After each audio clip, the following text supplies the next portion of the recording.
Enough. Yes, Can you hear me? Yes, I can hear you.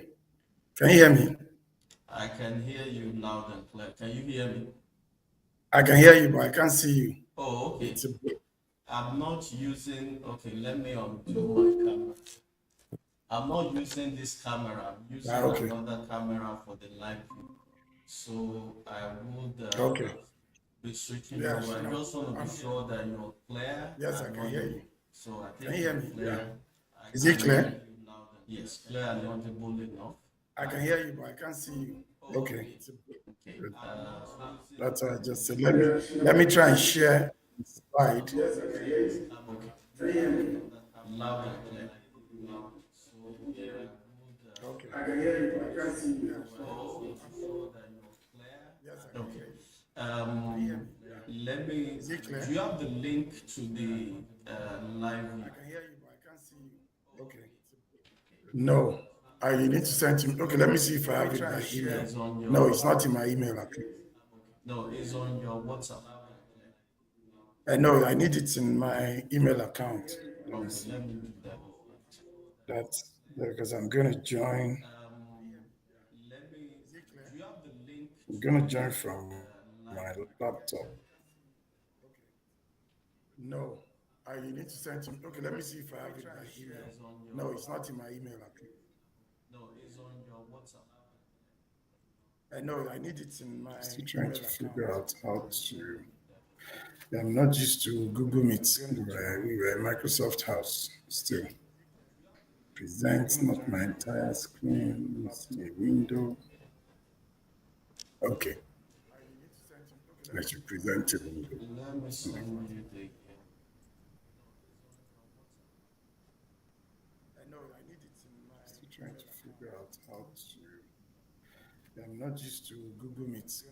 We were Microsoft House still. Present, not my entire screen. It's a window. Okay, I should present a window. Let me send you the.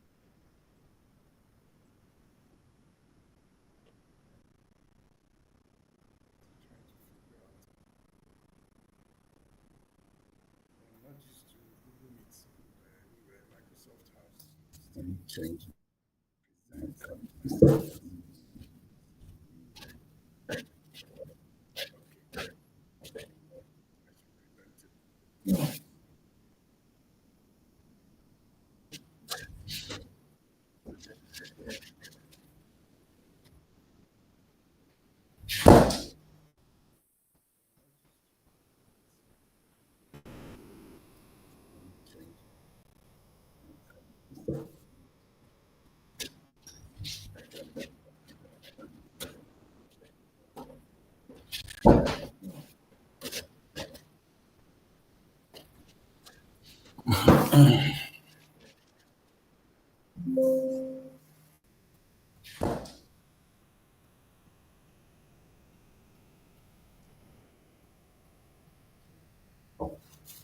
So I've sent it to you by email.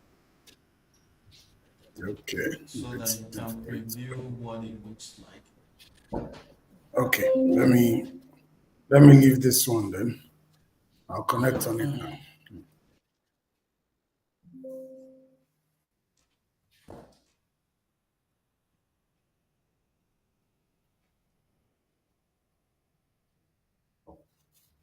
So I've sent it to you by email. Okay. So that you can preview what it looks like. Okay. Let me leave this one then. No. You still connect with this. You understand? I'm just saying that if you have another system to preview it, what it looks like on Facebook Live itself. So I've sent it to you by email. Okay. So that you can preview what it looks like. Okay. You still need to log in here. No, no, no. You still connect with this. You understand? I'm just saying that if you have another system to preview it, what it looks like on Facebook Live itself.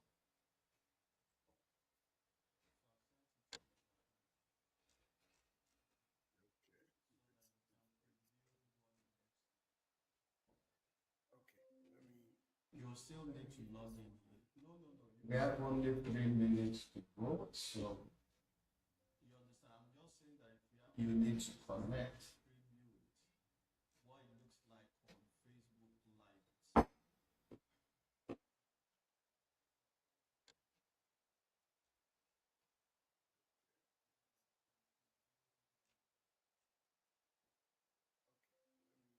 You still need to log in here. No, no, no. We have only 3 minutes to go, so you need to connect.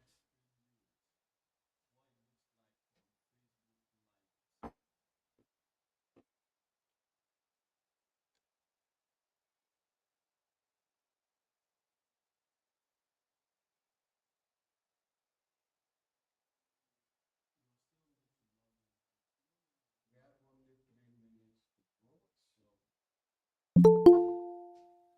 you need to connect.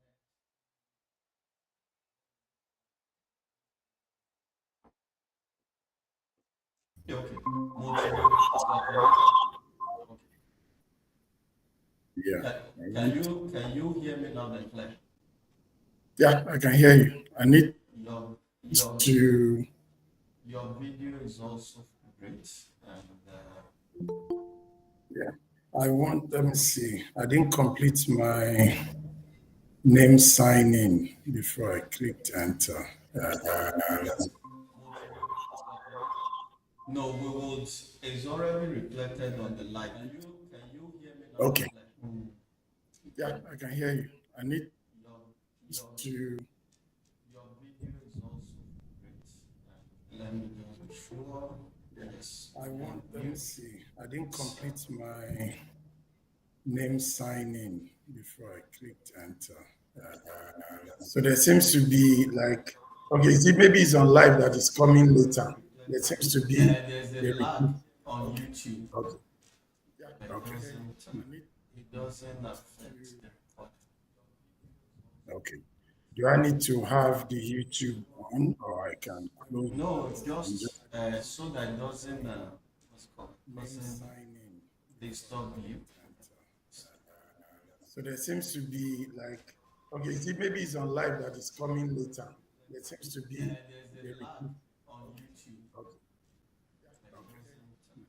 it doesn't affect the recording. Okay. Do I need to have the YouTube on or I can close No, and just just so that it doesn't what's it called? Okay, we're ready to go. Disturb you. so there seems to be like, okay, see, Are maybe we it's good on to live go? that is coming later. Yeah, yeah, I'm good to go.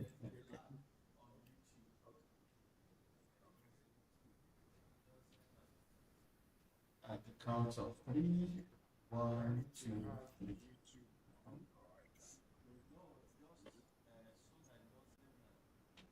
Okay, we're ready to go.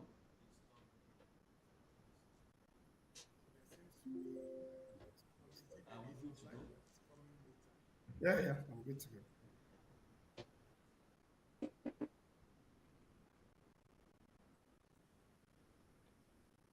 Count of three, one, two.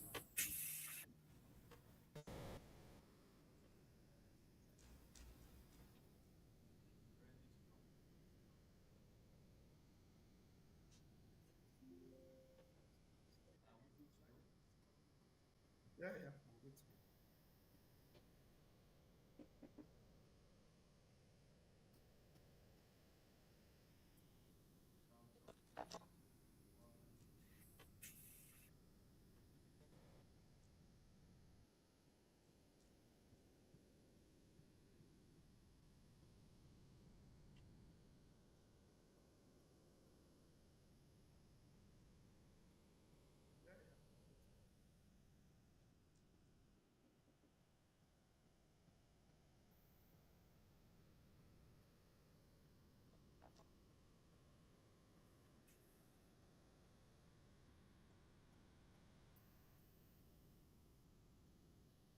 morning, Mr.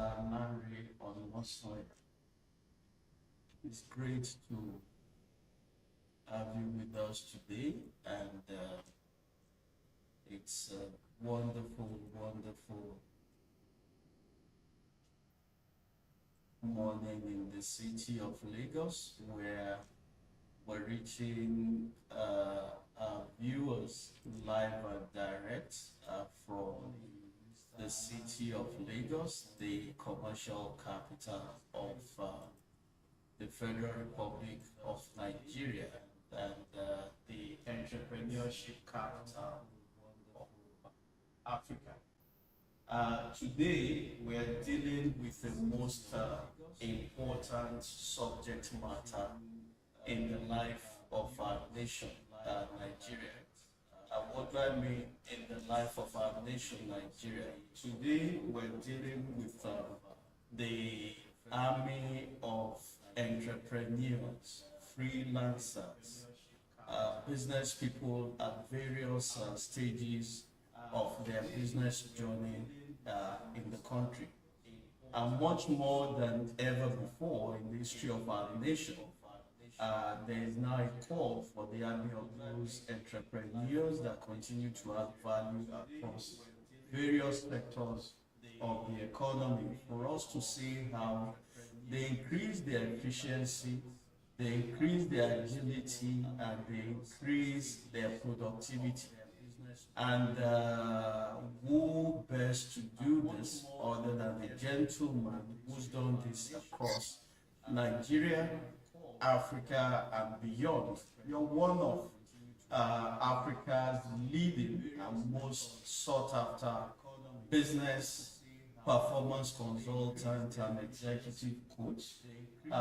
Anywhere you go, when people encounter you, you leave them better than you met them in the course of them improving their work-life balance, improving their efficiency, and improving their productivity. And I must thank you that you have decided to honor this our invitation to see how we can begin to exchange ideas, the lessons and the learnings from across Africa and jurisdiction beyond, to bring it closer, to enrich our people, to enrich business people, small and medium scale enterprises, medium scale businesses, and big corporations.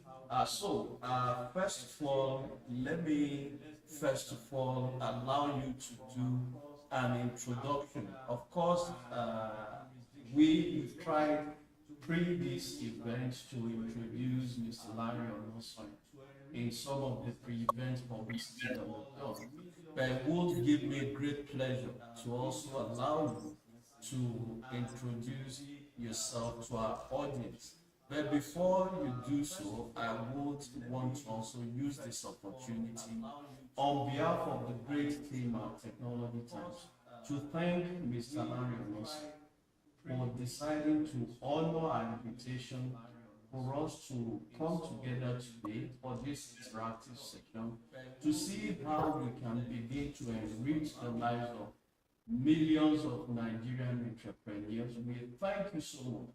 You've done this across Africa, you've done this in jurisdictions beyond Africa, and we're glad that you have decided today, at absolutely no cost to our organization, as well as to the attendees, to share with us insight and learnings across all of those places where you've made this journey, for us to be able to enrich people in business in our country, people in business across Africa, and people in business beyond Africa.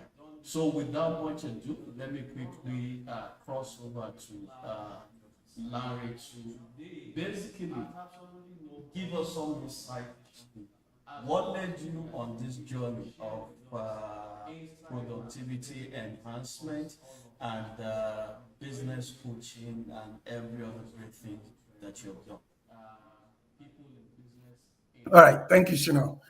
Good morning, everybody. And I must say that it's indeed a great pleasure to be here, to be asked to share some insights. Thanks to the team at Technology Times putting this together to serve, I would say, just anybody who has access to their content and who has some sort of I believe a need to just figure stuff out. I've been doing this for a while.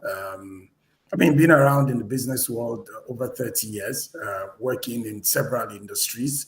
And today, I've been very, very happy to have led the team at HC Bonum Limited for a number of years since we founded. But the journey has been interesting. We are very, very happy to have served many of our clients in the Nigeria space and indeed across Africa. HC Bonum has customers present in 8 countries across the continent right now. We also have some customers. We've done privileged to do work in the UAE, in the USA, in Canada, and we continue to maintain our focus on the African continent, but indeed serve customers beyond. And what do we do in HC Bonum? Simply, we are a performance consulting firm. That means that we focus on human performance and all that it takes to make that happen. So from supporting our customers in various industries to just make the human capital, the human beings, that aspect of the business to make it work better. So we support from creating to create strategy, to creating leadership development programs, supporting leaders in their development, to even graduate trainees getting new talent and supporting new talent in the business space to be successful from get-go, and to different areas. We also spend our time coaching executives. I have the privilege to serve on the board of International Coaching Federation, the Nigeria chapter, and supporting also the other chapters across the continent through various collaborations. So it's been for me a great pleasure and a privilege to have contributed my bit with my team in HC Bonum to what we consider a very critical and important thing for the African continent. So to your question, Shino, as to why this, as you know, I used to be part of the Microsoft team, global Microsoft team, starting out the Microsoft Nigeria team in the year 2000, and working across the continent for that great organization. And one of the things that I learned in working for Microsoft, either in Nigeria or in the South Africa business, or ending up in the Kenya, the Eastern Southern Africa regional business covering 14 countries, was the importance of human capital in all of this.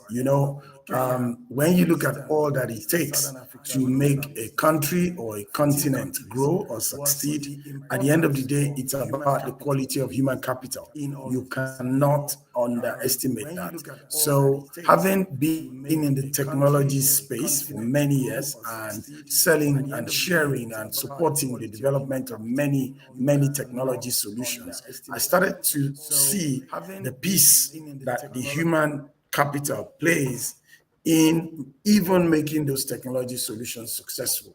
And so decided many years ago, going on about 15 years now, to focus on how to support the human capital aspect in leveraging technology to create the solutions or to solve problems and to create what it is that we really want. So that's been the journey and the insights that I got working across the continent and seeing the difference in when you have capable human capital, when you have capable people running a business, leveraging technology is what has made one decide to start to invest in this over the past many years. And it has indeed been an interesting journey, supporting many customers and many companies in many industries. So, Chino, I hope that kind of answers the why for doing this. And I mean, with the team in HC Bonum, a bunch of really talented Africans, young, really focused on delivering on that mandate of how do we support people, especially in the business space, to do better, because we believe that when people are able to succeed in achieving their business goals, because we are Africans, more importantly, that then impacts their personal lives and the personal lives and the lives of the people around them. And that's our own way of contributing our quota to just taking the continent to the next level. Yes, Shina. Thank you very much for that wonderful preamble into this subject matter. You've been across Africa and you've seen the challenges peculiar to the African SME, people in small businesses putting together some shoestring budget, bringing their business creativity and innovation. But creativity and innovation is not enough. That's often the message or the feedback we get when we do a review and analysis of that landscape. Okay, if creativity and innovation is not enough, what are those critical pillars or basic essential that people in business, particularly SMEs, that form the huge majority of businesses across Africa and even in Nigeria?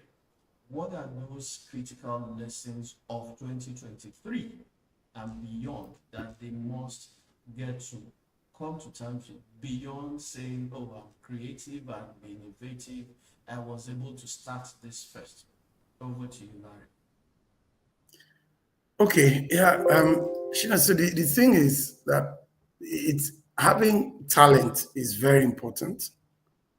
But beyond talent is kind of the space where we play. So having talent, having a great idea, having the desire, the resilience to make things happen, all of those are essential ingredients. You need to have those. But beyond that is the importance of just having certain things in your approach to making that talent become a business or even bringing it to reality. There are certain simple practices, simple but very critical and important in going from a great idea, a lot of talent, even having financial capital. You can have all of those, but beyond all of that, it's important to then put in place certain things that enable the creation of a business. One of the fundamentals is about setting goals. So because we don't have a lot of time today, just going to narrow down and I'll share some slides to just guide the talking through. But one critical part is setting goals.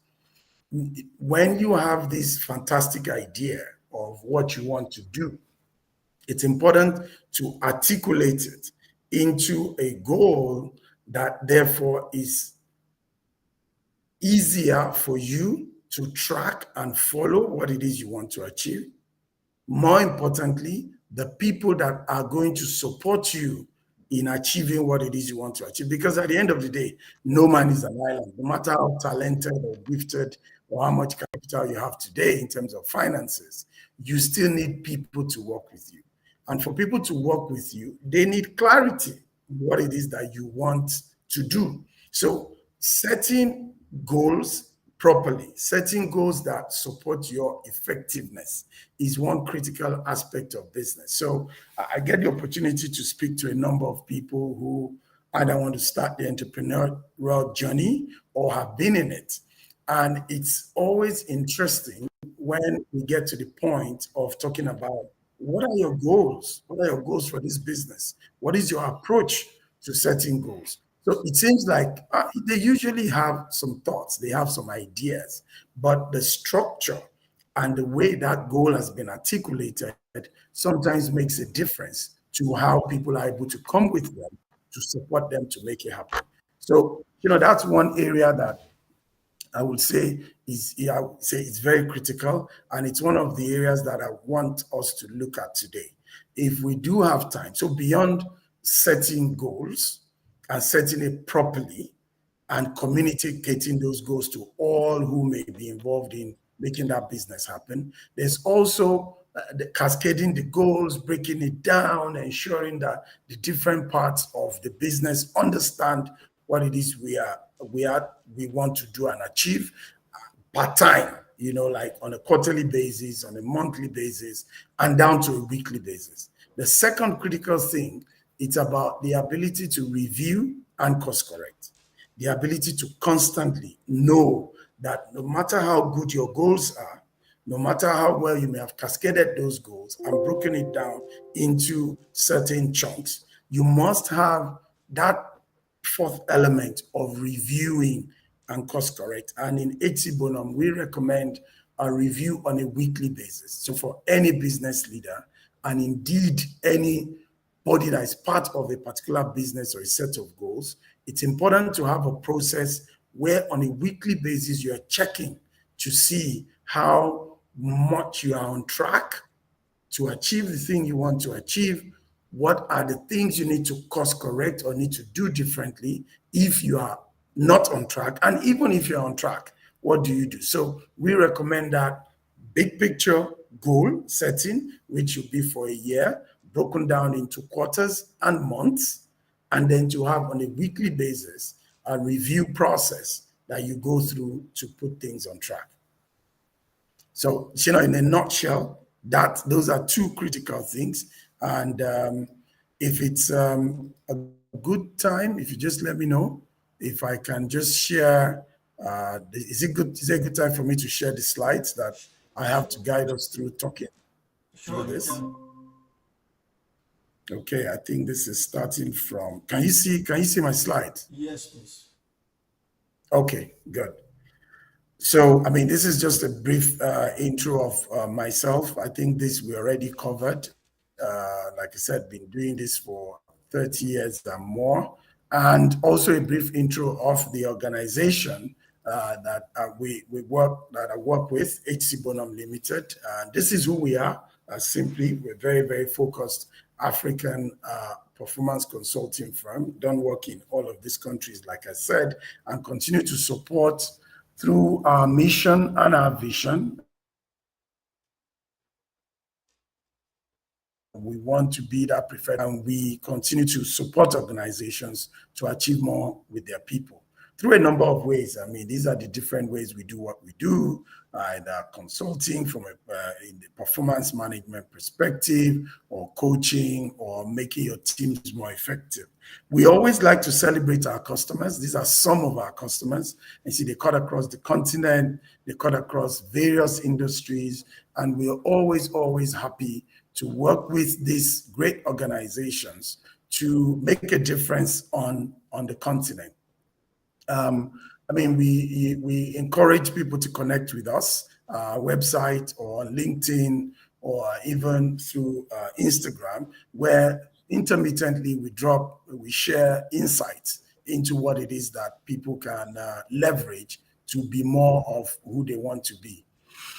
One key thing is this, right? If any business leader wants to succeed, whether in this H2 of 2023 or at all, the key thing is to be willing to learn, to unlearn, and to relearn. We live in a world that it's super dynamic, so it's not enough to know what you know. It's also important to be willing to let go certain things you know. And this is because there's so many new things happening. The dynamics of business keeps changing. And it's also important to be willing to relearn, because some of the things you know, you need to look at them again.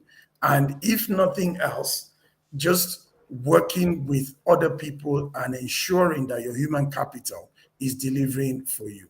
So the first question to ask anybody who wants to succeed in 2023 is to check, do you have set goals for 2023? And that's the first question. Not that you have an idea of the things you want to achieve, but to ask the question, do you have goals that you have set for 2023? Did you set them in December last year, or did you set them in January? Now, if you do have these set goals, if you have, you then have to review them. Hopefully, you have taken time to review your goals for the second half of the year. I mean, just think like any sports, like a football match. Halftime is always a good time. And being in July and preparing and just having done about almost a few weeks in the second half, it's important to go back to look at goals that you set for the year. And maybe you need to look at those goals differently and really set it up to ensure that you are successful in 2023, in spite of what may be the changes that are going on. So I felt that it's important to be clear on when we say goal, what do we mean? First is that a goal has a fixed time frame and clear results that you want to achieve. A goal captures what is the ambition of a person, what is the ambition of a business, what is the ambition of a team of people, what is the ambition of a community. Because without goals, it becomes challenging. What is our reference point for doing the things that we do? What is the foundation for taking decisions about what we do? That's what makes goals important. Because if you don't have goals, it then becomes like, what exactly are we doing? And when you think about it from a business perspective, if you do not have goals, how do you manage your performance or indeed the performance of the people around you? It is something that must be discussed, because if you are not managing performance to achieve the goals, what exactly are you doing as a business? So I put all these questions to just and to make us start from the fundamental, because as a business leader or an entrepreneur, you just need to be clear about what are the goals that you want to achieve, and then use that to manage your performance and the performance of people around you. So having goals helps to have clarity. It's the only, you cannot be productive if you don't have goals, because productivity in itself is about the things you do to achieve your desired goals, the goals you have set. Also, when you put together a team of people to work on something, that something has to be the goal, because once you don't have clearly set goals, people will just tend to do what it is that they want to do. So it's also, having goals also support your development as a person, because the desire to do better in achieving your goals is actually what makes you develop yourself.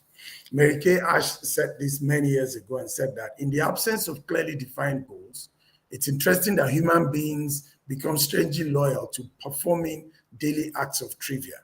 So you find that for many people, you are busy doing so much, but the things you have spent your time doing, is it contributing to the achievement of your goals? Otherwise, it's just trivialities. You're just doing stuff. So, Ashina, is it okay for me to just jump into it, because I want to make that we leave our participants, our viewers with something. So we've talked about setting these goals and setting objectives. In Bonum, we know that, I mean, many people are used to the concept of SMART objectives, like, oh, your objectives should be SMART. We agree with that, and also included one thing, I. So we say it's important to set SMARTy objectives. That's objectives or goals that are specific, measurable, achievable, relevant to you, time-bound, and that are inspirational, goals that inspire you. We say that for you, when you think about your goals, in order to make those goals to become objectives, you have to go through a process. And that process is pretty specific, and it's scientific almost. The process, and it's also, there's an art part to it. So the process of going from, I have this goal, I have this intention, I have this ambition, to really getting on the journey is creating those goals and setting objectives. So it has to be set, which means it does not just exist. You have to set it. And when you set it, using these parameters, is it specific? Is it measurable? Is it achievable? Is it relevant? Is it time-bound? Is it inspirational? Usually helps. So I'm going to just jump into it. And I have a video Shina, I don't know if it's okay to Sure, please go ahead. We I'll are just here to press that. learn. That just kind of encapsulate that. So just let me know if you can hear the audio. Now, anyone can set a goal, but if you really want to achieve your goals this Yes, year, yes. setting smart It's goals clear. can help. This short video will teach you how to make your own SMART goals. Now let's get started. A SMART goal is a goal that is specific, measurable, achievable, relevant, and time-bound. A SMART goal can be behavioral, academic, or social. SMART is a helpful acronym for setting these types of goals, but you don't necessarily have to go through the letters in order. In fact, it can be helpful when brainstorming to start with the S and the T. A specific goal is one that is well defined and focused. One way to decide if a goal is specific is to ask yourself, can I describe what I want to accomplish in one phrase or sentence? A time-bound goal has a target date to bring it into focus. Here you want to ask yourself, how much time will it take me to reach this goal? A goal that is relevant to you is one that positively influences your life as a unique individual. To decide if a goal is relevant to you, ask yourself, will pursuing this goal prevent me from doing something that may be more important to me? Next, a measurable goal allows you to see the changes you are striving for. To figure out a measurable goal, ask yourself, how am I now and how will I be different? Lastly, an achievable goal is one that is realistic and worth the energy, effort, and change required to achieve it. Consider if your goal fits these parameters by asking, what is my motivation for achieving this goal? Like we said in the beginning, anyone can set a goal, but using the SMART approach for your goals will make your objectives much easier to achieve. All right. So beyond the goal being smart, what we also say is make sure your goal is inspirational. Make sure that it inspires you, which means that when you think about having achieved those goals, your heart beats faster. It kind of like makes you know that you are connected to purpose. You know, why are you here on earth? That's so every goal. So whether you are a business leader, an entrepreneur, when you achieve your goals for the year, for you to know that you are on a journey, you have taken another step in your journey to achieving purpose, the purpose which made you set up the business in the first instance, you know, and how much you may have impacted people or your space or your community. Now, there is a simple formula. Let's get into it now. If you want to create an objective and you want to express that objective in a way that is meaningful, there is this simple formula that you can follow. There's 3 parts to it, and that's what we are going to focus on today. Because many people, I get asked the question, how do I know I've set a good goal? How do I know that this goal is one that is going to be easy or easier for my people to key into and to deliver on? And in HC Bonum, we just share this simple formula. The formula has 3 parts, like I said, and the first part is this. Ask yourself, what is the action what do you need to do in this goal, in this objective? What are you going to do? The second part is the object of the action. So in order to achieve your goal, you need to do something. What is it that you need to do? And what are you going to do that thing on? Those first two, the first 2 parts of the equation is just what gets you into the frame of this goal. So if you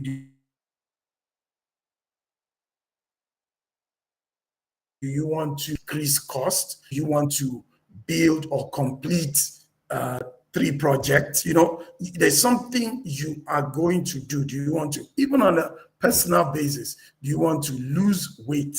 Do you want to improve your capability in something? So there's always something you do in a goal, and there's something you are going to do that thing on. That's the action and the object of the action. The third part of the formula is what actually then takes it home, which is about your measurement method. How will you know that this action you are taking on this object of the action is good or that you have achieved it? Because setting a goal is about thinking, in a future space, how do I need to be? But in that future space, as part of your envisioning process, the clearer and more specific you are, then the easier it will be for you to achieve it. There is nothing makes it harder to achieve a goal than when people don't know what that goal is. But it's not directed. But when people are clear as to what is the goal that they need to achieve, it kind of directs the energy and makes it easier and more effective. So these three parts of this formula, very simple. What is the action? What is the object of the action? And how are you going to measure that you have achieved this, your goal? And the measurement methods, there are 4 of them. What is the quality? What is the quantity? What is the cost and the timeline? So it's like to say, for this goal, for me to know that I've achieved this goal, how many of whatever it is will it be? So is it to build 1 house or is it to build 10 houses? That's quantity. What quality of house do you want to be? Because you find that the quality question in our goal that we have set of the objective usually is the part that could be inspiring. What would be the cost of doing this thing?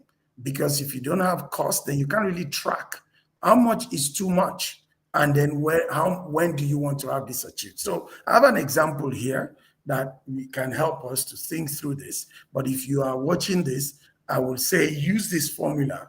You can test it on a goal you already have currently set, which is, let's see the example here. The action is to increase. What do you want to increase? Which is the object of the action? Increase production.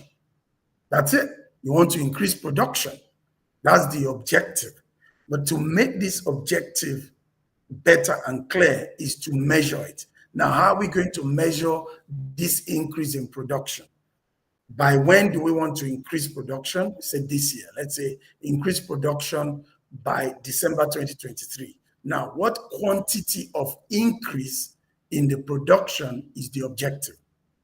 Because you can increase production by 1%, by 50%, by 30%. Which one is the goal?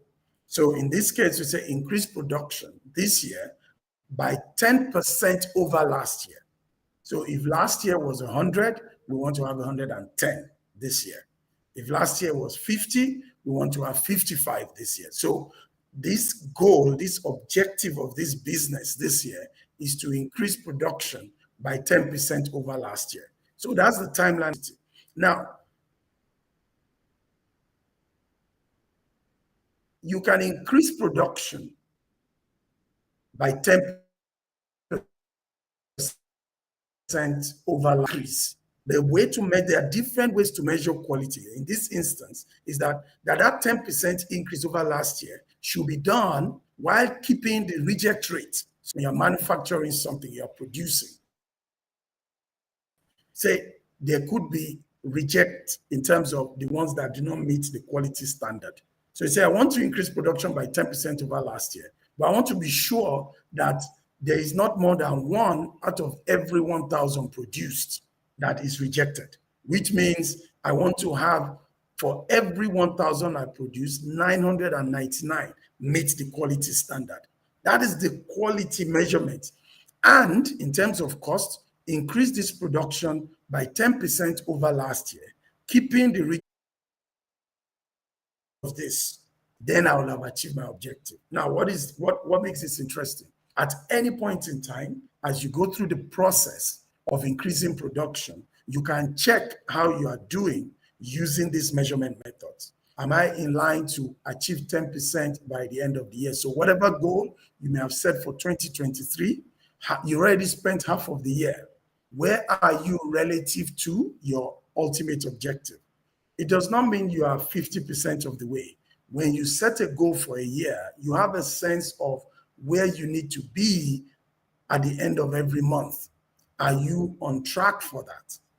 That's the question. July is about to end. We have just about a week to end July, which is the end of the seventh month of the year.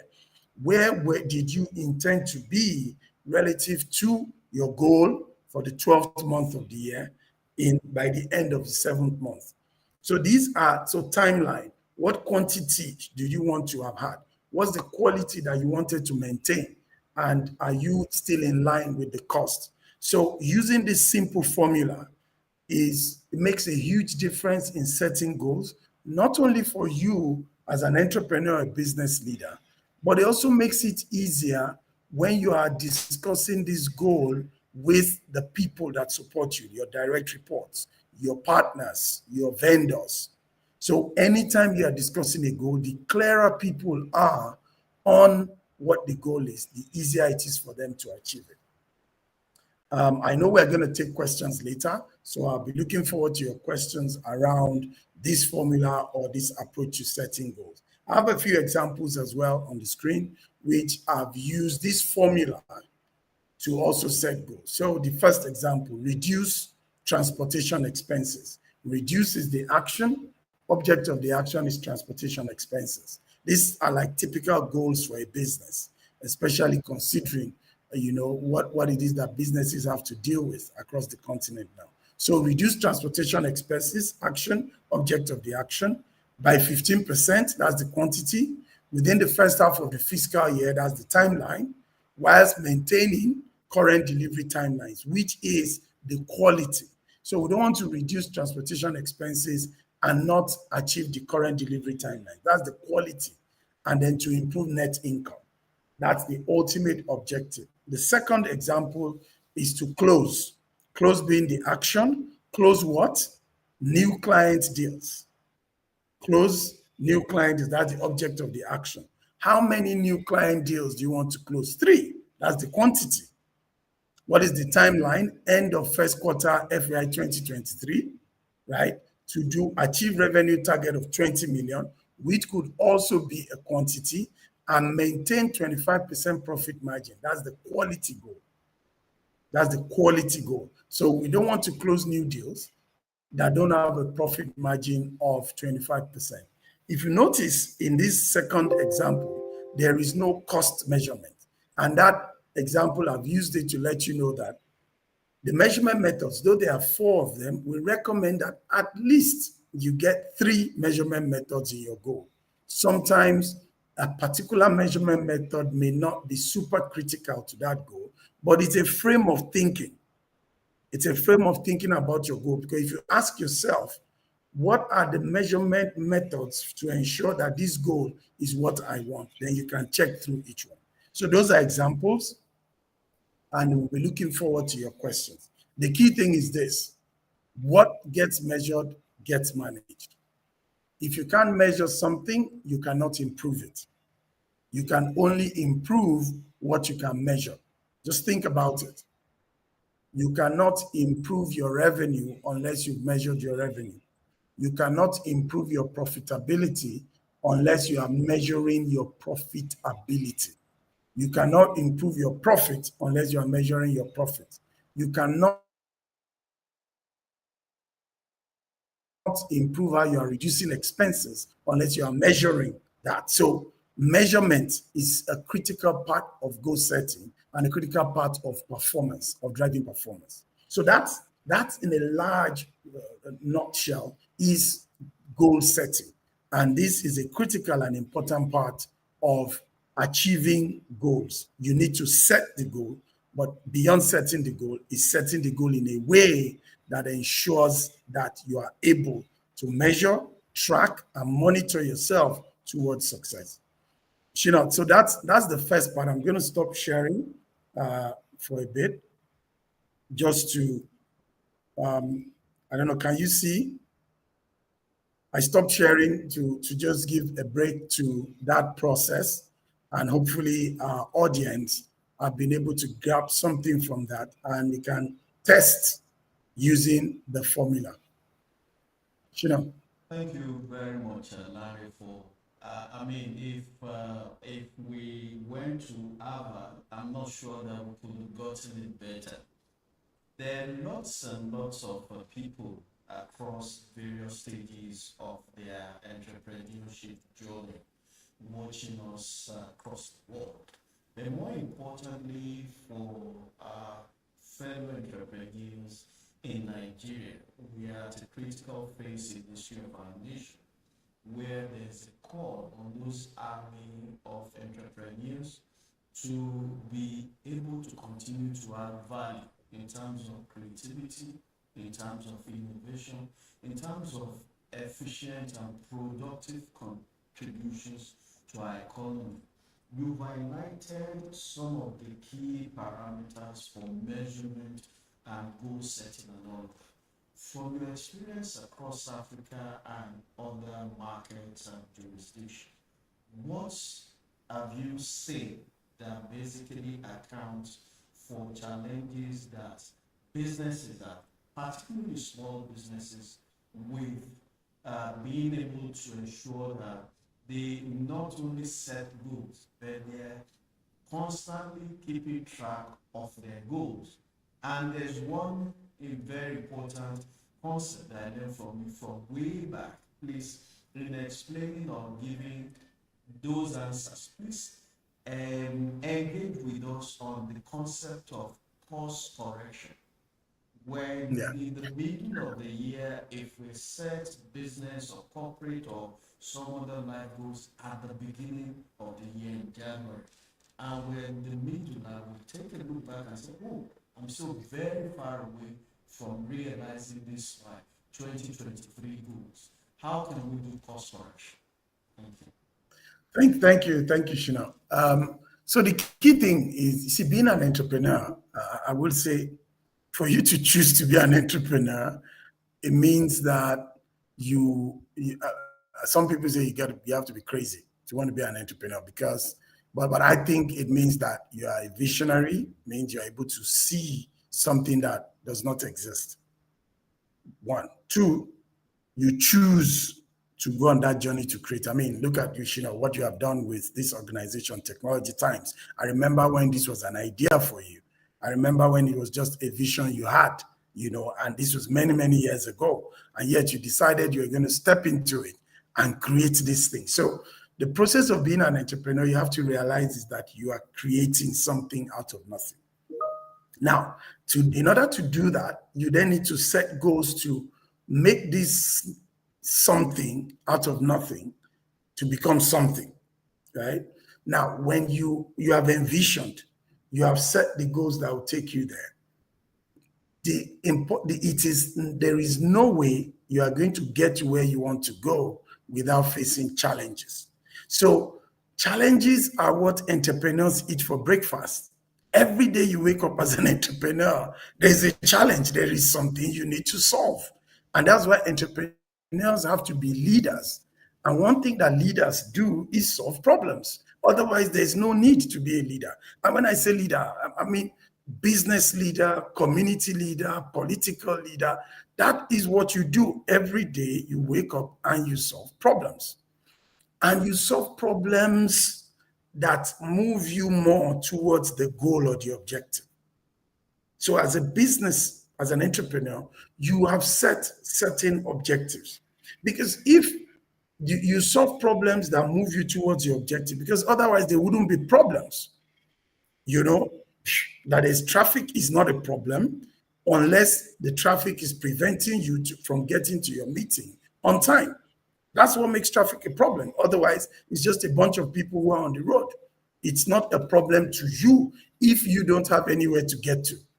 There could be traffic in front of your office, but you don't have anywhere to get to until later in the day. That traffic is not a challenge for you. It's not a problem. So the key thing is this. The reason we have challenges and we need to solve them as entrepreneurs is because things happen that may prevent us from achieving our goal. Now, to the concept of course correction, it's wrapped around the concept of accountability. And accountability, simply defined from an Bonum and a performance consulting perspective, is what we do to review our situation. So as an entrepreneur, even as just a human being, as a professional, you should always review. We set out to have this webinar. We wanted to achieve certain things, which is share some insights with business leaders and entrepreneurs. That was the objective. At this point, you can stop and review and say, okay, have we achieved our set objective? And if the answer is yes, then based on the review, just looking at the situation right now, we've shared something, then okay, great, we have shared something. Have we achieved our objective? Yes, but have we achieved all of our being? And based on what you see, you then course correct. Course correction means getting back on course. So if I look at the time now and look at how much we still have to deliver, I can course correct by reducing the content that I want to share while still focusing on achieving the objective. So as a business leader, as an entrepreneur, you need to review your business. And reviewing your business means reviewing your goals. That's why I say it's important. If you don't have goals that are well set, there's nothing to review. So review and say, I set a goal to achieve a certain amount of revenue. Have I achieved it? If yes, yay, celebrate. Celebrate the fact that you have achieved it. To achieve my goals for the rest of the year, which means as at this time in July, I wanted to have achieved a certain amount of revenue and I have achieved it. Yay. What now? The course correction is, how do I stay on course to make sure that I achieve my goals as I set it for the rest of the year? Now, if you review your and find out that I'm not where I'm supposed to be, it's okay, right? Okay, in terms of at a minimum, you know you are not where you're supposed to be. The biggest challenge I see as a performance consultant is that many businesses don't know where they are.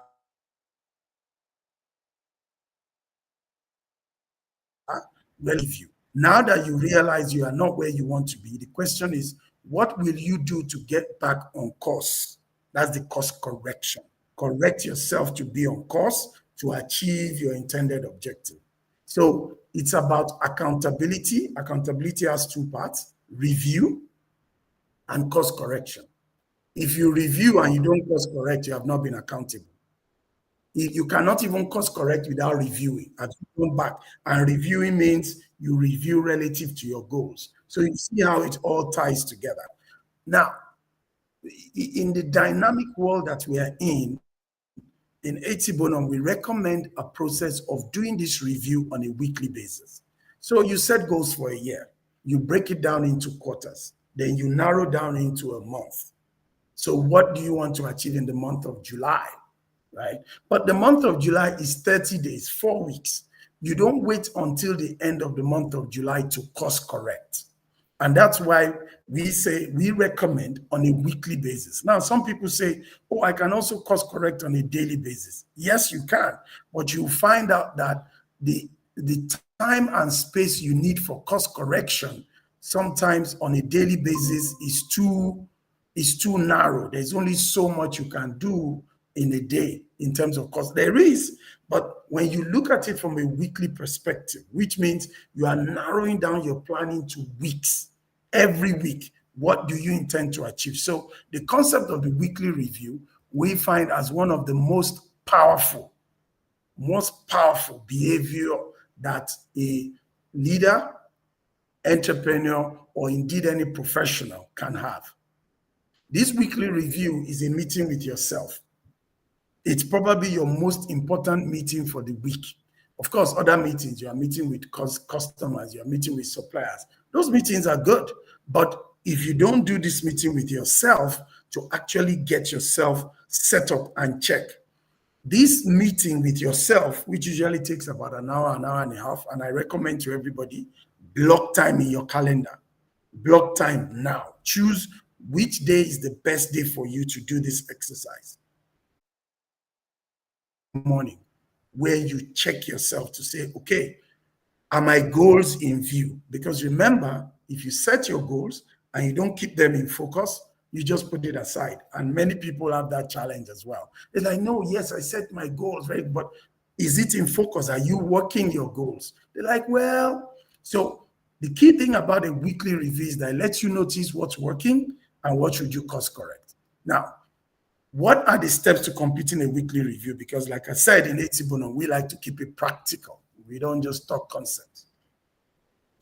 The way to review a week is to reflect on the week that just ended.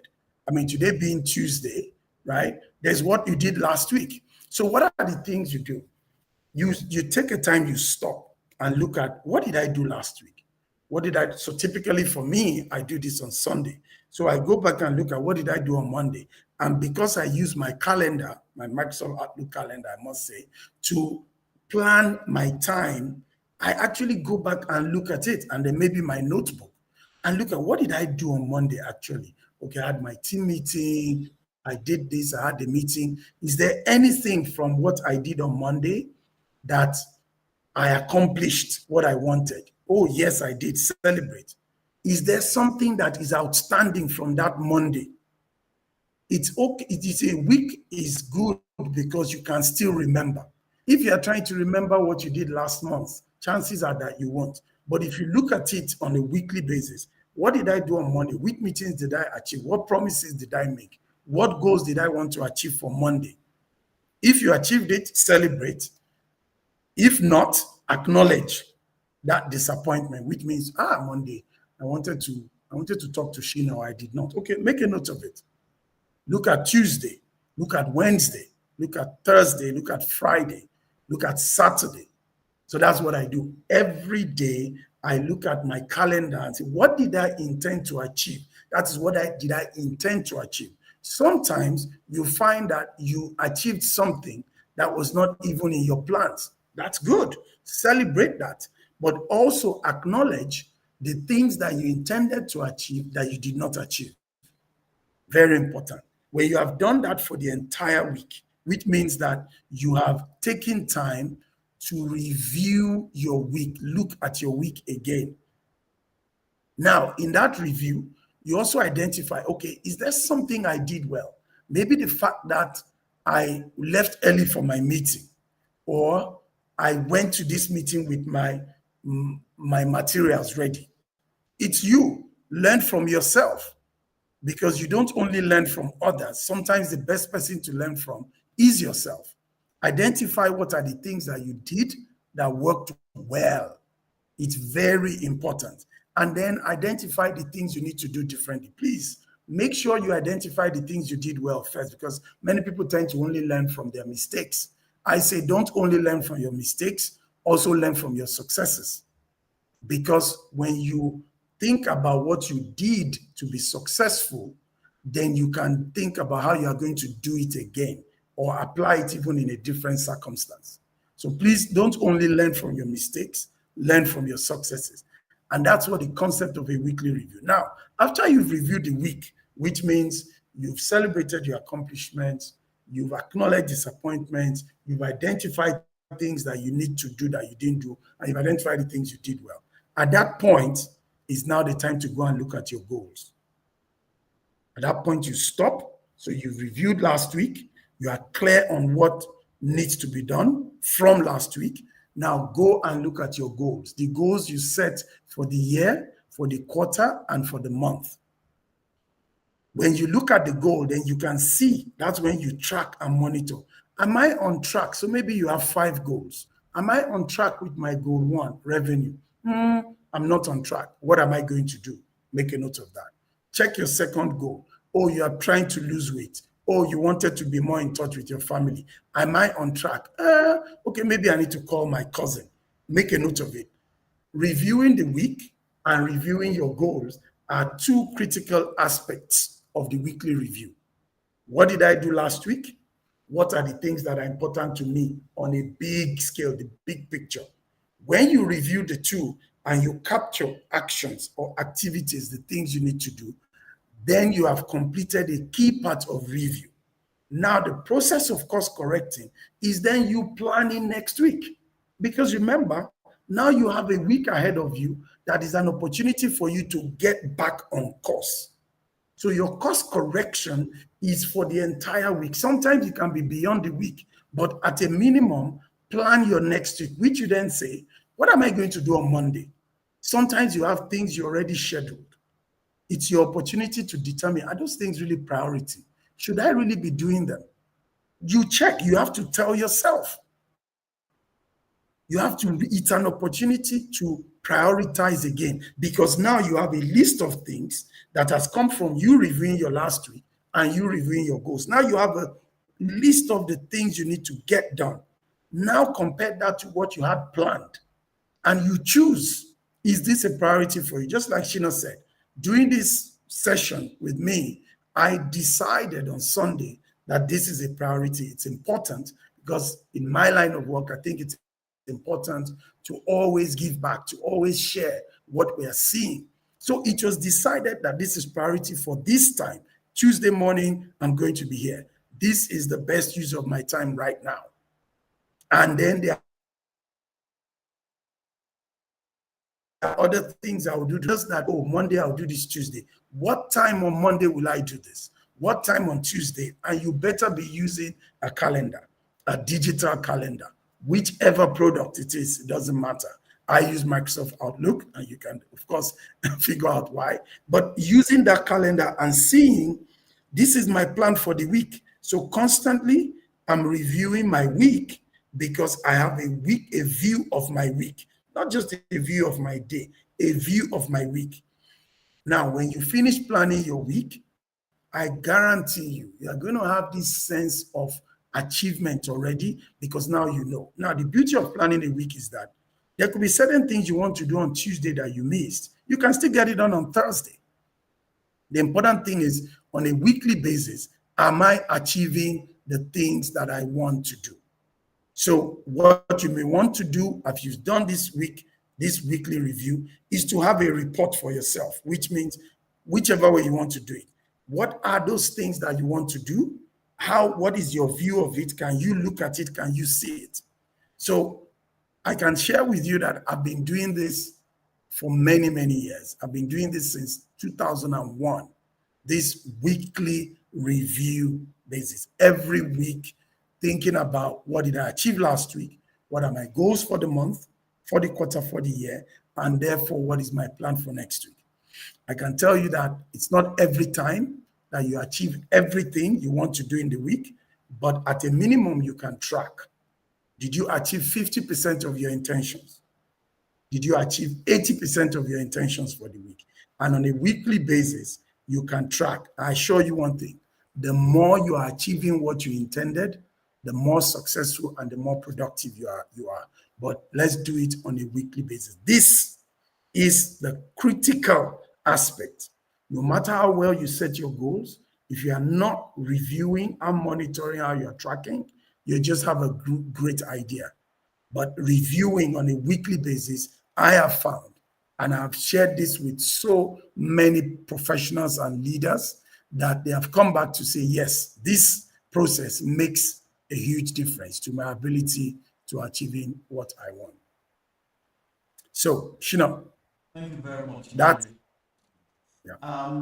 There's one subject matter that no business today can run away from. Pre-COVID, we could pretend that technology didn't matter in achieving business efficiency. But today, we've come to see that since COVID, by whatever name you call it, whether e-commerce or any other buzzword, there are new customers, the Gen Z guys, the digital natives who probably may not visit a storefront in Computer Village. They will sit in the comfort of their homes and order and get those orders delivered to their doorstep. What am I saying essentially? I'm saying that technology today drives business. And what we've also seen is that it's a challenge for people in business in our parts of the world to do a rapid pivoting of their business towards that space. Can you please do us an overview of how technology is changing the business landscape and how people in business, particularly small businesses and SMEs, can leverage technology to achieve productivity, efficiency, profitability, and more importantly, agility and competitiveness? Thank you. Thank you, Shino. I know that I've been an advocate for technology for many, many years. So I don't even understand today if somebody is running a business and you're not leveraging technology. See, as a performance consultant today who used to do technology and be a technology solutions person, I can tell you that if you are not leveraging technology, please mark my words, say leveraging technology, because on the other extreme are also people who think that technology is going to do everything for them. No, it is you as a person that should leverage technology. And what does leverage mean? Gives you an advantage. It helps you. So if you are not leveraging technology for your business today, what I can say is you are doing it in a very hard way. And there are easier ways. And the thing about technology, about business, is that you always, again, like I said, you're always solving problems. You're always taking on challenges. You're always taking decisions. And technology provides those many options. I'll tell you, if you have a phone, you have technology, irrespective of the type of phone, right? Today, as a small business, one of the things that will give you an advantage is technology. And I'm not saying expensive technology. Please, let's be clear. I say first, my take is that first and foremost is you. You are the first and most important piece of your business, your mindset, your approach, and your practices. Your mindset. What's your mindset about yourself? What's your mindset about your business? What's your mindset about other people? That's where it starts. And part of that mindset is understanding that the pieces of it's easier, much, much easier to access technology. Your mind phone. So first is mindset. Secondly is your approach. How do you want to use this thing? What do you want to use it for? Let me tell you something as simple as using reminders on your phone. Reminders. Because it lets you, there is only so much you can keep in your head as an entrepreneur. Even if you have somebody you're asking to remind you, there's only so much they can keep in their heads. Of course, yes, you can have a notebook and write it on. By the way, a pen and paper is a piece of technology, just to put it broadly. But if you have your phone and use your phone to remind you of the things that are important, that's you leveraging technology in its simplest form. However, you find that, it's like, imagine back in the day when booking a ticket to travel meant you had to go to the airport or go to a travel agent to get a piece of paper. Now you can sit and do that on your phone. So I like to keep things simple. The mindset,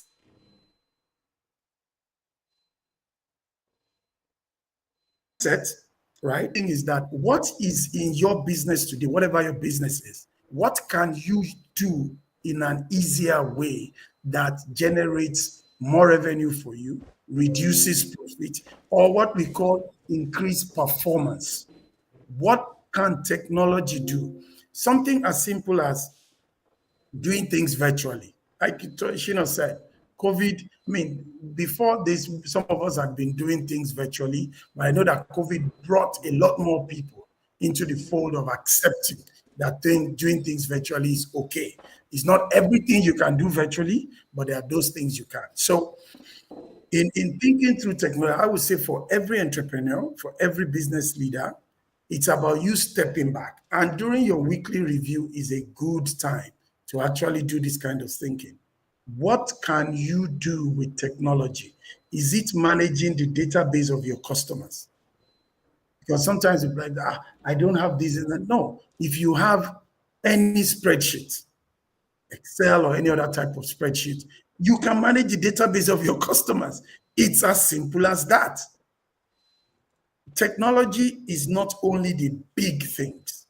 Sometimes it's the small pieces of technology, but beyond technology is you and your mindset and your approach to using technology. One of the things we find, also being a training organization, is that we find that many people are afraid of technology, not so much the younger generation. They embrace technology, but you find that some of the people in the older generation, they just do not see how can I use this thing. I say, don't be afraid, try. And for those who embrace technology, please be mindful. What are you using that technology for? Are you using technology to achieve your goals? Or you are just using technology for use sake? That is a question that you need to answer. And that again, when you get into that space on a weekly basis where you are checking yourself, you need to ask the question. So simply, this is a chino. Technology has come to stay. It's part of our lives. It has always been for a long time.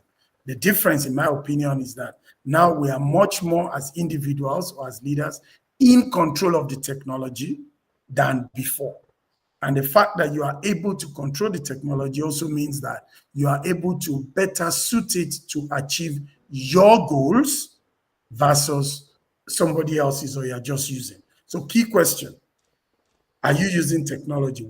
What are you using it for? And is it enabling you to achieve your goals? That's what I would say. And once you can answer those, there are many, many solutions out there. Just have a conversation with someone, and there's a technology solution out there that will support what you are trying to do.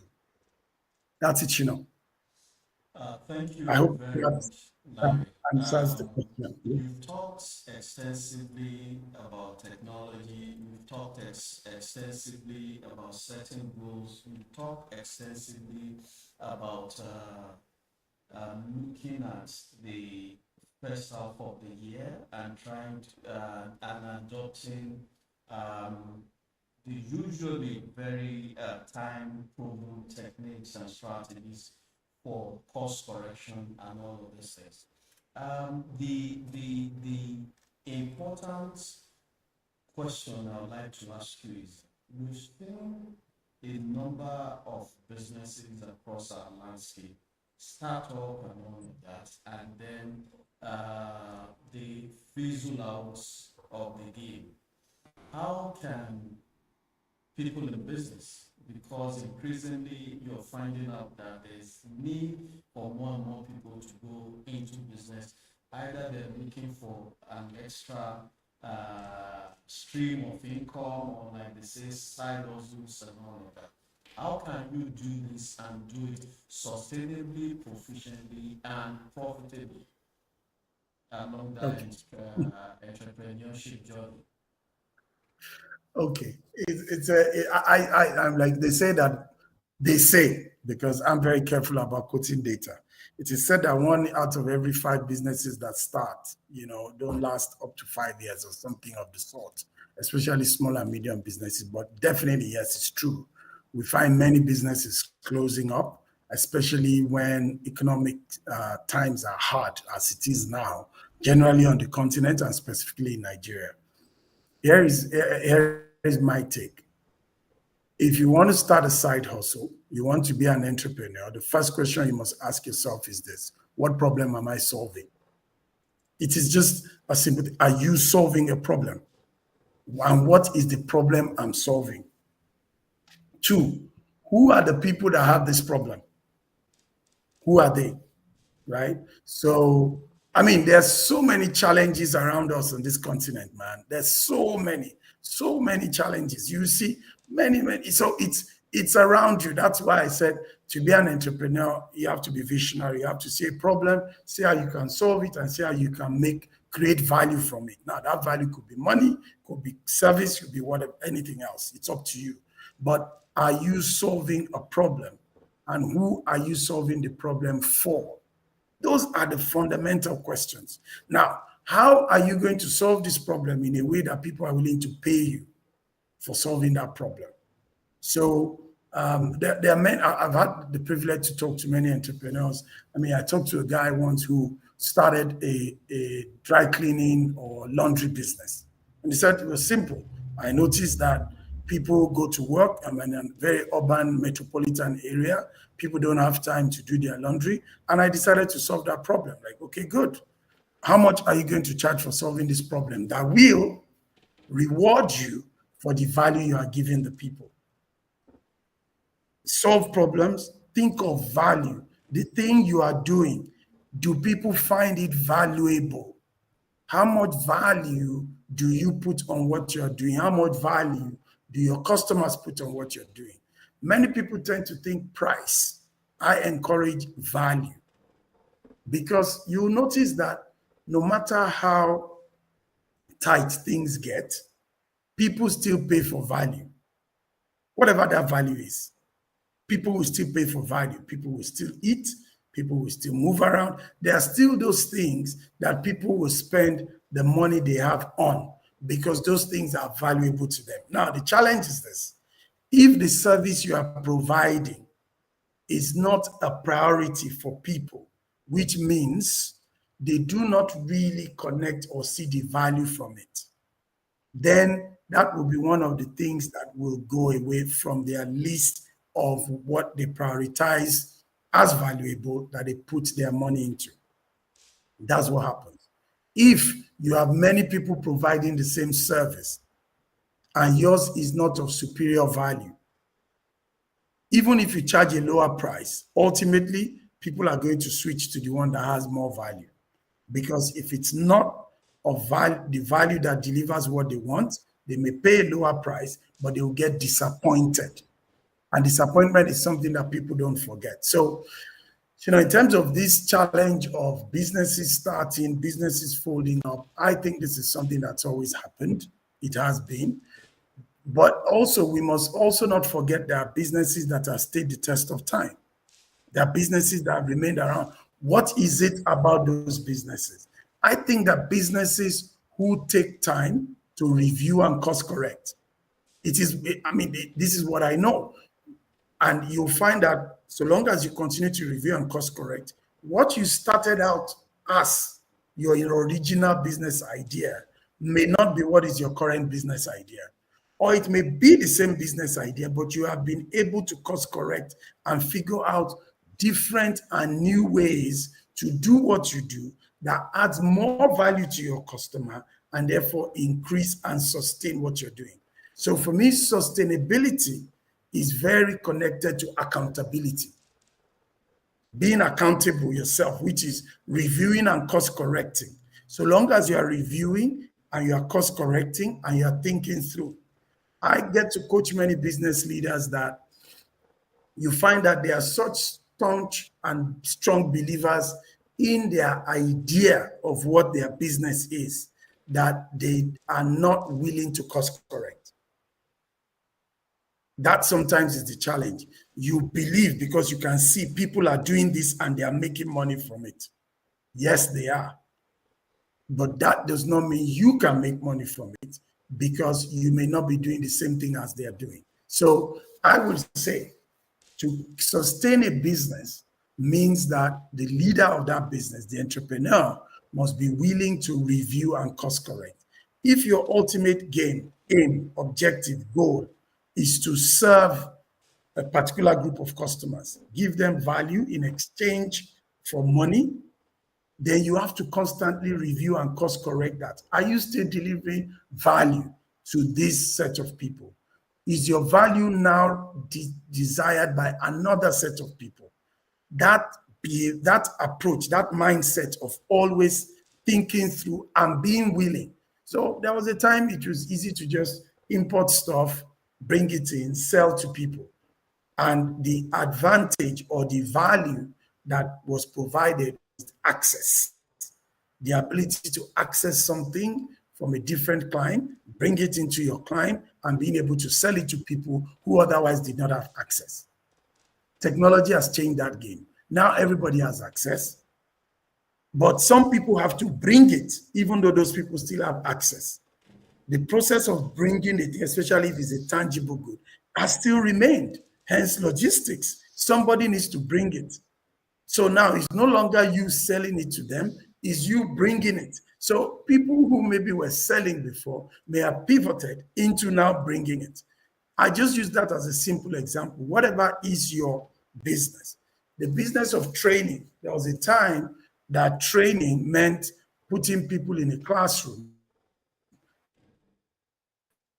They had to travel, come to a place. The teacher, facilitator, or lecturer had to come to a place, and then learning happened, which then we say is training, and there was payment for it. Today, That has changed. People do not want to travel to a place in order to learn. In fact, people may not even learn from another human being. As learning continue to happen, yes.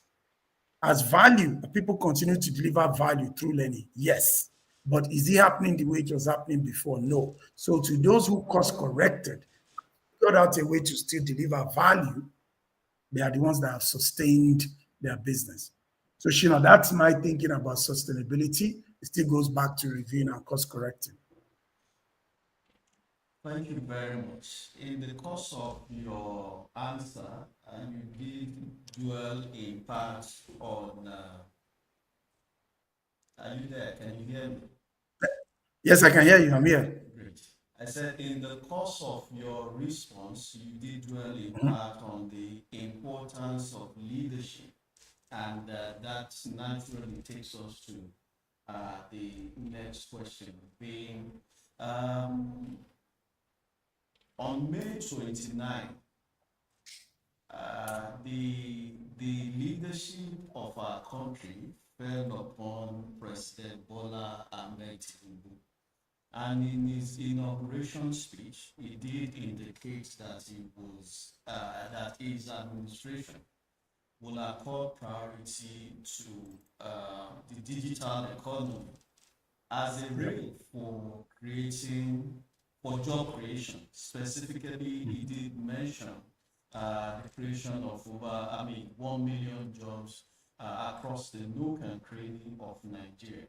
If you were to advise or provide suggestions to President Bola Ahmed Tinubu on realizing this ambitious target and goal and vision, what would be your advice to the president? Okay, interesting. I remember hearing that, and of course, any country today that is not focused on the digital economy is on a long thing, like they say. You know, it's no longer a nice to have; it is now an essential thing. So, see, my take about thinking through what is a digital economy, I will say it's back to thinking about who we are as, you know, as a country, and what are those areas that are areas of growth. Because at the end of the day, technology just enables and supports growth. That's what it does. It helps to make things easier. So when you think digital, so if it's making things easier, if it's making things better, then that's what makes it important, not technology for technology's sake. And you find that there are different layers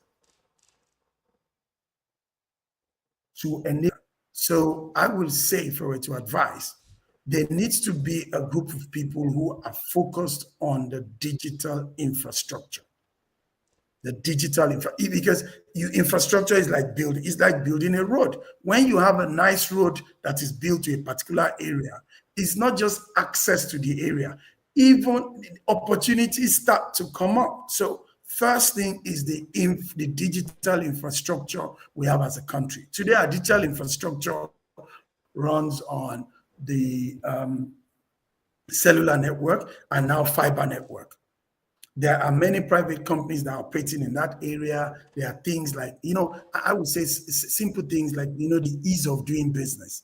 Nigerians are entrepreneurial, want to invest. But if I have to spend most of my time getting right of way, permits, and all of that. So, and these are things. So I'm a firm believer in that the public sector should be an enabler. That's it. Especially for a country that has lots of entrepreneurial energy like Nigeria. Enable.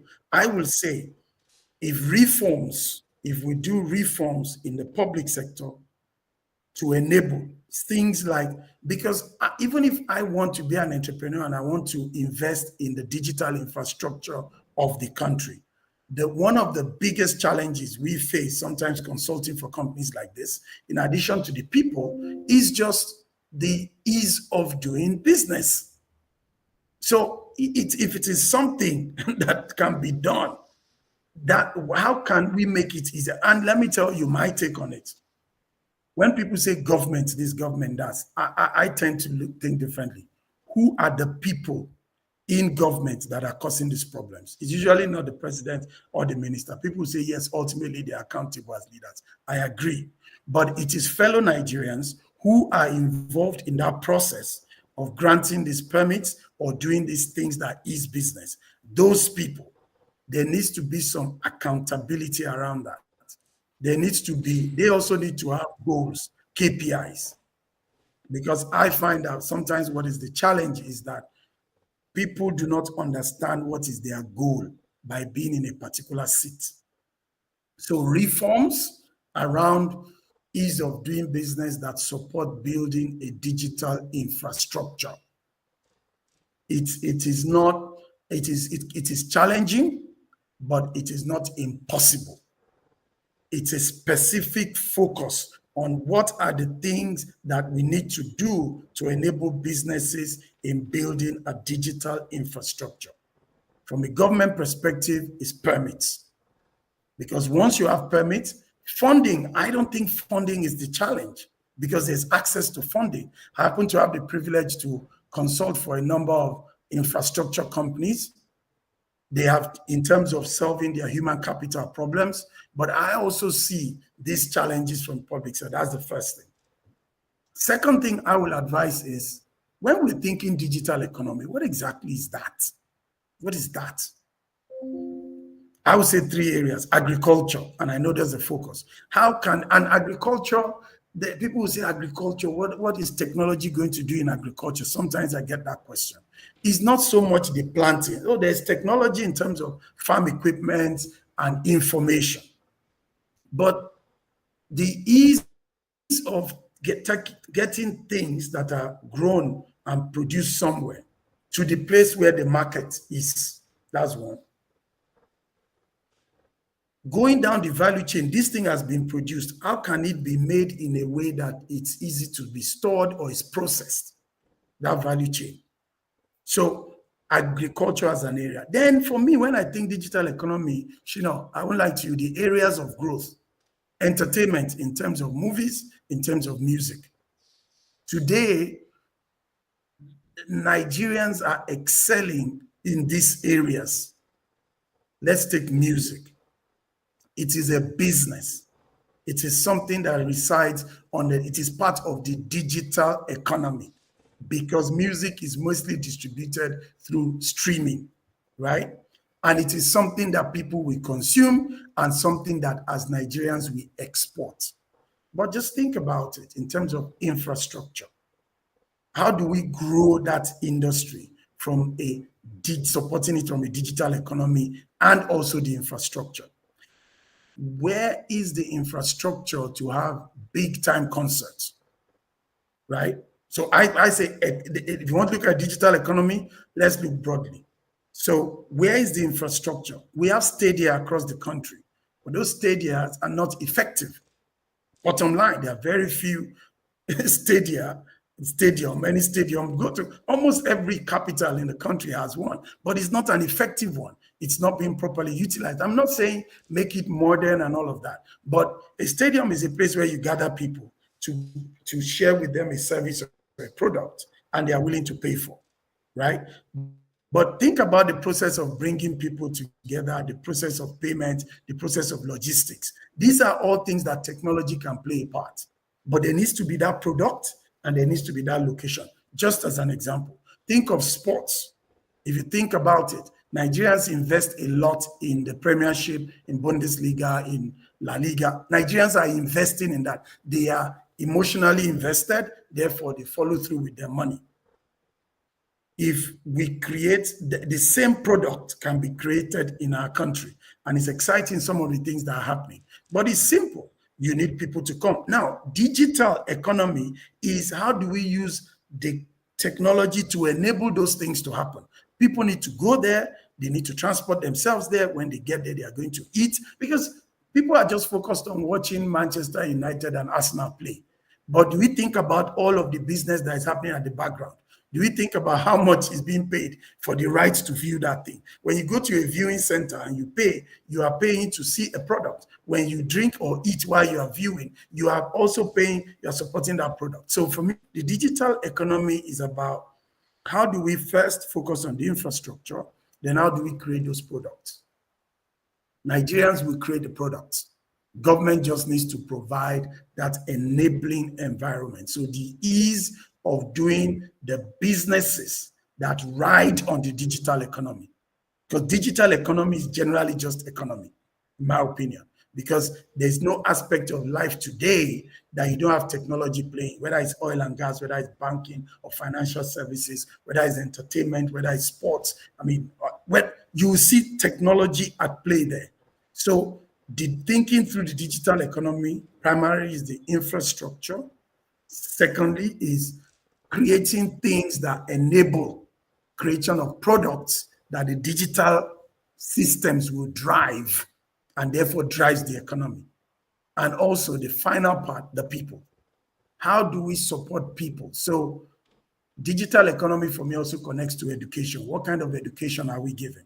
If that is the end product, what kind of education are we giving? So these are things that they are not new solutions. I don't believe that Lanre Onasanya is going to come up with these new solutions. People, we have talked about them for so long, and all people have written papers, but I think it's a question of focus on removing those challenges, enabling the people, the person who sits in charge of permits, enabling that person to know that their job is not creating obstacles for people to get the permit. Their job is enabling people to get the permit. Within reason, once they meet the criteria, it is to enable, not to prevent. And when those permits are issued, ensuring that things are regulated so that those things happen, because then that's when we create that economy, be it digital or otherwise, which I think cuts across. And even they, as people who enable, can benefit from it, and their children can benefit from it. So digital economy, yes, but again, it goes back to a big issue around mindset, the infrastructure, the people that are playing in that space, and the products. Thank you very much, Larry, for those very insightful perspectives and insights that you have shared with us today. We will keep the conversation going. Like I said at the beginning of this session, it's one of the series of thought leadership engagements that technology times will continue to promote as a way of making very useful contributions to the growth of entrepreneurship, to the growth of businesses across Nigeria, Africa, and beyond. And we're very, very glad and thankful to you for deciding to share time out with us today, for deciding to share of the wealth of your knowledge gathered over several markets, Nigeria, Africa, and beyond. On behalf of the Technology Times team, I want to thank you so very much for that most wonderful act of contributions to business in Nigeria and contributions to humanity. Are there some final thoughts that you would like to share with us today before we wrap up? Yeah, that's, first is to say thank you for the opportunity to have this conversation. As you know, we continue to have these conversations because we believe that that's where it starts. And the more we talk about it, the more it, I believe, opens people's minds. But more importantly, it's that what we do about it. So my final thoughts are this, right? Times are challenging, fact. I don't even know any time that times were not challenging, actually. So I think that to be expecting that there will be no challenges is choosing not to be a leader, not to be, that, and leadership starts with self. Self-leadership. We have to first lead ourselves. Times are challenging. I think everybody needs to really, really spend some time figuring out how are they going to cope with these challenges. And because of that, it's time to really, really go back and revisit what exactly is driving you. What are the goals and objectives you have set for yourself? That's primary. It may be time to review those goals and course correct and reset them. That's one. Two is to not just stop at setting, like I said, to always go back and review what have I done that is working, what is it I can do differently, and not make it about anything or anybody else. We can blame government, we can blame whoever, but there is your piece in it.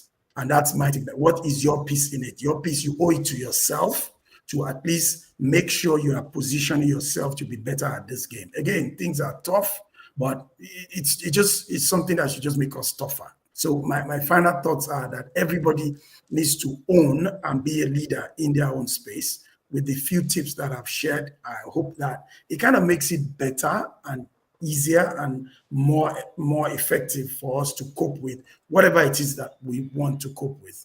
So that's it in a nutshell. And again, to say thank you to the Technology Times crew and the team, and to just say that the 2023 can still be a great year for anybody. It depends on the goals you have set. If you achieve your goals, then it's been a great year. And I can tell you one thing for free. If on a weekly basis, you do a review and you identify what are the 3 things that you have achieved in the previous week. Every week, when you do that weekly review, just identify 3 things that you achieved that previous week, 3 things that went well for you. And if you look, you will find. If you look, you will find. Identify those 3 things, write them down, capture somewhere, and just imagine if on a weekly basis, you have 3 things, accomplishments that you have. In a year, you have about 150 things because there are 52 weeks in a year. So even if you miss some weeks, there is no way that if you're able to find in your life over 100 accomplishments, there is no way that it cannot be a good year. It's not every week that will be good, but if you can find, and that is the mental space that I believe will be supportive of you in achieving your goals for the year rather than the alternative. Thank you very much. Thank you very much, Lanre. Have a wonderful day, and we will play the Oliver twist. We will still come back to you sometimes in the not too distant future. Have a wonderful day, and thank you everyone who was part of this session all across Nigeria, Africa, and beyond. We will continue to do more and more of this to grow business across Nigeria, to grow business across the nook and crannies of our country, and to assist our entrepreneurs to continue to undertake that journey. It's a journey that will continue to test the limit of your imagination, creativity, and all of that. But as Larry has shown us, it's a journey that's worth the while. It's a journey that will contribute in no small measure to building and contributing to Nigeria. And collectively, we will build that Nigeria of our vision. Again, thank you very much for being part of today's edition of Technology Times Lab. Thank you, and have a great day. Thank you, Shina. Bye.